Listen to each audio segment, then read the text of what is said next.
என்னங்க ஸ்வீட் எல்லாம் கொண்டு வந்திருக்கீங்க? ஏதாவது விசேஷமா? விசேஷம் தான்.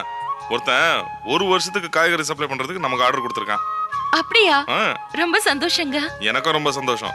வந்த அட்வான்ஸ்ல அம்மாக்கு ஒரு செயின் வாங்கி கொடுத்தேன். மீதி பணம் இங்க தான் இருக்கு. சரோ, ஒன்னு சொல்லவா? சொல்லுங்க. நீ எங்க வீட்டுக்கு வந்ததுக்கு அப்புறம் தான் நான் படிப்படியா முன்னேறிட்டு இருக்கேன்.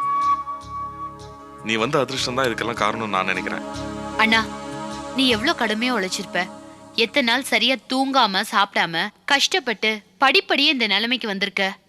அன்னைக்கு இதெல்லாம் தெரியும். இதெல்லாம் உன்னோட இத்தனை வருஷம் உழைப்போட பலன்னு. அப்புறம் இதுக்கு தேவையில்லாம நேரம் அதிர்ஷ்டம்னு அன்னைக்கு கிலோ கணக்குல ஐஸ் வைக்கிற.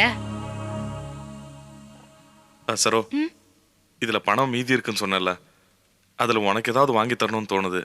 என்ன வேணும்னு சொல்லு. நிர்மலா, செல்வத்துக்கிட்ட சொல்லி உனக்கும் ட்ரெஸ் எல்லாம் வாங்க சொல்லிருக்கேன். எனக்கு ஒண்ணும் வேண்டாங்க. நீங்க சைக்கிள் மிதிச்சு எவ்வளவு சிரமப்படுறீங்க.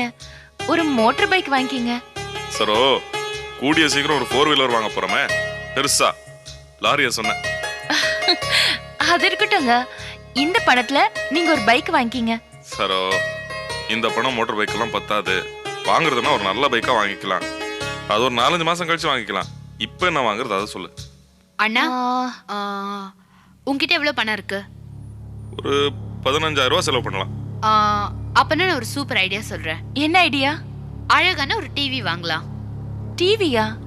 அண்ணி, அண்ணன் முன்ன விட இப்ப எவ்வளவோ டெவலப் ஆயிருக்காங்க. அவங்க வீட்டுல டிவி இல்லன்னா எப்படி? நீ என்ன சொல்ற சரோ? உங்களுக்கு மோட்டார் பைக் வாங்குற எண்ணம் இல்லைன்னா நிர்மலா சொல்றது நல்லாதான் இருக்கு. டிவியே வாங்கிக்கலாம். சரி, 2 பேரும் டிவின்னு சொல்லிட்டீங்க. டிவியே வாங்கிடலாம். சரி சரோ, இந்த பணத்தை உள்ள வை. இதுல டிவி வாங்குற பணம் மட்டும் இல்ல, இந்த பேங்க் கட்டணும் இல்ல, அந்த பணமும் இருக்கு. பாத்துறோம். சரி, சரிங்க. அப்புறம் இந்த டிவி கூட நம்ம ரவி மூலமா வாங்கிடலாமே. ரவி கிட்டயா? இல்லங்க, தவணை முறையில வாங்குறதா இருந்தா ரவி கிட்ட வாங்கலாம். நாம பணத்தை ரொக்கமா கொடுத்து தானே வாங்க போறோம். அப்போ கடையிலே வாங்கிக்கலாமே. அப்படி இல்ல சரோ, டிவியை பத்தி நமக்கு என்ன தெரியும்? ரவி தொழில இருக்காரு, அவருக்கு கரெக்டா தெரியும். அவர் மூலமா வாங்கினா நல்ல டிவி வாங்கி கொடுப்பாரு. அதான். சரிங்க.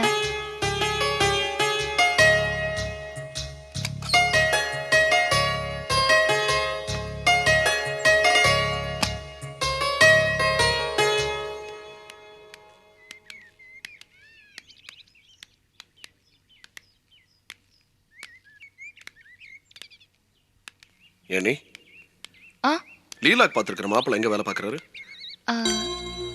இந்த இந்த தாலுக் ஆபீஸ்ல.